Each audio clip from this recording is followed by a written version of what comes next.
From a classical world to a digital world. Does that mean that we need any new sets of skills? Well, we came up with 10. I won't go through them all. I'll just pick out a couple. Things that do not replace reading, writing, math, any of these skills that you already have. View them more as overlay skills, right, as we adjust to the digital world. So the first one we came up with is multimedia literacy. 65 to 75% of us are actually visual learners. Fascinating. Yet we still keep delivering information in text, right, in a one flat world. Right? Yet we have this visual, right, opportunity to engage people in a different way. Let me give you an example. People know the store H&M. Just think of here I was in Amsterdam. It was 2 years ago. It was in December. And there was an H&M store there. It was very gray out. And all these people were running downtown, running downtown. And I said, is there an emergency? And they said, no, it's a store opening. I said, a store opening? Why are you running and getting so excited about a store opening? What store is it? And they said, H&M. I said, oh, I don't really shop there. They go, no, Tracy, you need to come downtown and look at this store opening because you have never experienced anything like this before in your life. So I said, okay, I'll go down. Well, it was very interesting. Let me explain. I took some video clips. It's called 3D building mapping. It's actually projected video. A lot of cities do this today. Store openings do it, casino openings. Projecting video and audio in a large-scale format to bring to life these gray buildings. Let's take a look. Gray building, Amsterdam at night, Christmas time, holiday season. Poof, video coming at it, noise, sound.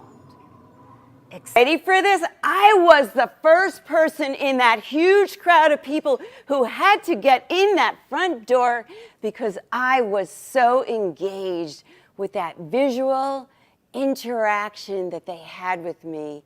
3D building, multimedia literacy. Can we engage our employees, our customers, our vendors? Can we display data in a unique and different way? Big data. It's in your world, it's in a lot of worlds. How do we make sense of it? Skill, sense making. I'll give you another story. Have you heard of this store called Nordstrom? Probably. Yes, of course you have.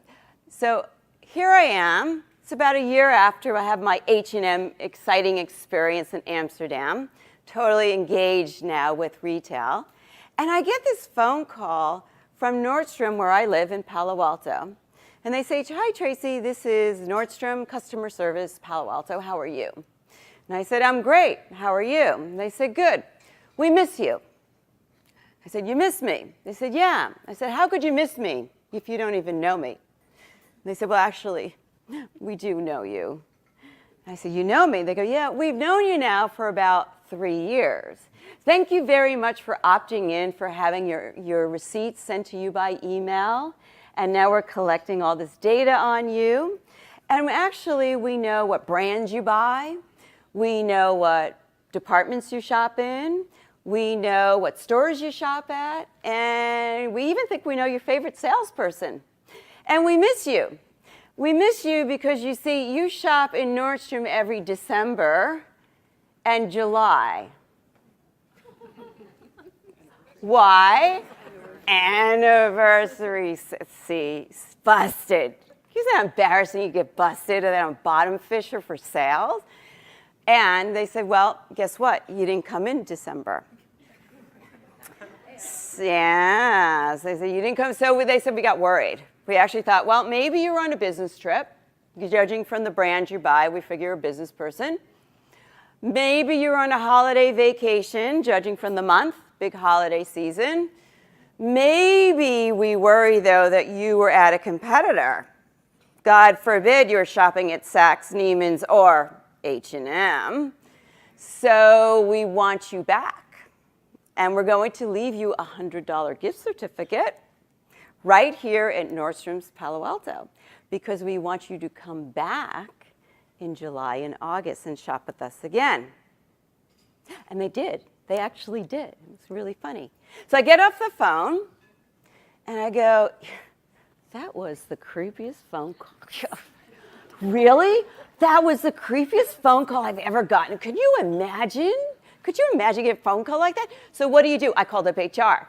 I called up Nordstrom HR, and I said, I got this call from Nordstrom Palo Alto customer service, and they said, Tracy, we miss you, and we know everything about you, and we're going to give you $100, and then you're going to come back and shop with us some more.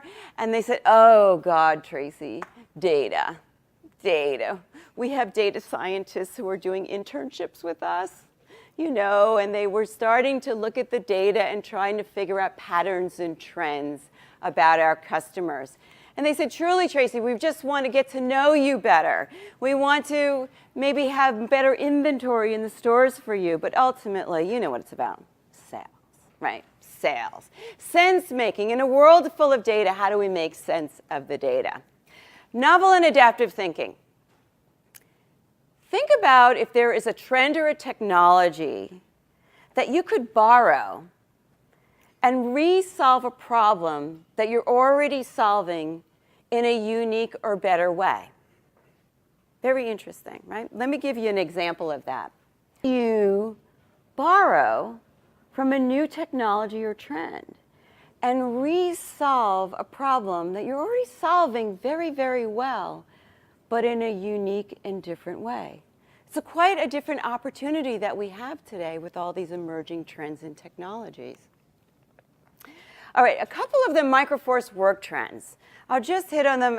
In fact, I think a lot of this is happening in your companies already, but people also want to know, as the world moves ahead and technology and society changes, is work changing? Is the way that we think about employees also changing? And some of the trends that leaders have discussed with me is, well, number one, the employee mindset is sort of over. We're looking for the entrepreneur. I meant the volume in the video. Thank you, on the presentation. In the presentation. Okay. The entrepreneurial employee versus the old employee mindset. In the old days, we used to tell people, right, what tasks they had to do. But today, we actually want people to come in and really think through their jobs. In fact, when I brought in employees, I would say to them, you see this job I'm hiring you for today? It's not going to look anything like this job a year from now. And the reason is because of you. You're going to become the CEO of your job. You're going to watch the trend. You're going to become that T person. You're going to watch the trends, right? You're the one who strategically needs to take this job and bring it into a new format. The second is succession planning starts at day one. People do not want to wait anymore to be a leader at age 50 or 60. People come in at age 20 and 30. In fact, we did a study with millennials, Gen X, and baby boomers. And we asked them, at what age do you think you'll be a leader? And our baby boomers said 40s, 50s. Gen X said 40s. Millennials said 20s. Of course, right? Each generation brings in new expectations. So a lot of firms are saying we need to make sure that we keep the opportunities open. Succession planning does not have to wait. Let's create the opportunity from day one. Longevity does not mean promotion. I see it a lot. I hear it a lot. A lot of employees say, I've been at this firm for 20 years, and then that whippersnapper comes in and gets a bigger title than me, right? What happened on that, right? Or the new person comes in who hasn't been here long enough, doesn't know the culture, and they get a promotion. What's going on? So a lot of executives are just saying, contribution is key today. It's all about solving problems that you weren't hired to solve.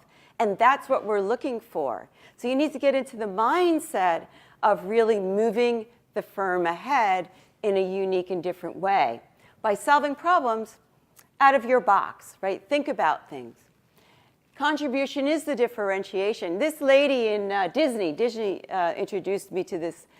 This lady is the janitor there, but she likes to make Disney characters with her mop on the sidewalk. It's not part of her job, but because she did that, she started to attract all these crowds of people who would go want to see the custodian who could make the Disney characters with her mop. So she's actually an attraction now and became a leader. And now other people, janitors, custodians, are doing Disney. Unique, right? Novel and adaptive thinking. She really started thinking out of the box about the customer. What could I do in my role, in my position, to excite the customer? Contribution is key. We've also shifted from individuals to teams. I mean, I remember working, and we used to get spot bonuses for being the person who saved the day, who spent till midnight, or you could wake me up at 4 in the morning, and I would put that fire out, and I would get bonus for it, and I would get rewarded for it. And executives are saying, you know what, that's all right, but really, I want those individual leaders to be leaders and bring the entire team across the finish line with them. We want the whole team to be the star. So we're looking for these individuals who can actually create these winning teams and have the same and increased success. And then making your manager look good is now replaced with making the firm look good. A lot of companies are realizing it's the employee brand is the face of the firm. So making the manager look good isn't really helping us accelerate the business. I mean, just think about it. When you go on an airline, the first person you meet is not the general manager or CEO of the airline. You meet the flight attendant or the ticket agent or the pilot. And your impression, or the reservationist on the phone, your impression of the airline is actually made on that interaction, that experience. If you go into a coffee shop or a retail store, your impression of the store is made on the salesperson. Right? Or in a hotel. Your experience at the hotel starts at the curb with the concierge or the front desk. So firms are saying, you know what, really we need to focus on the employee, the positive brand, and how that emulates and helps us accelerate our business as having a strong brand. And finally, social intelligence. In fact, some companies are telling me they actually do this. If you didn't have that VP title, you got a VP title? No, okay. If you didn't have, I think I got a partner title. If you didn't have this partner title, would people follow you? Probably not. My kids, maybe. If you're on a team, would they vote you to stay on? I hope so. You hope so. So companies are saying, you know, leadership today is about being followed. Leadership today is actually not in the title anymore. Can you influence people? Social intelligence, do you understand the dynamics so that you can lead people? If you're on a team, would people really vote you off the team or want to keep you on? Do you understand how to social, it's not emotional intelligence, but it's also how to interact with others in the workplace.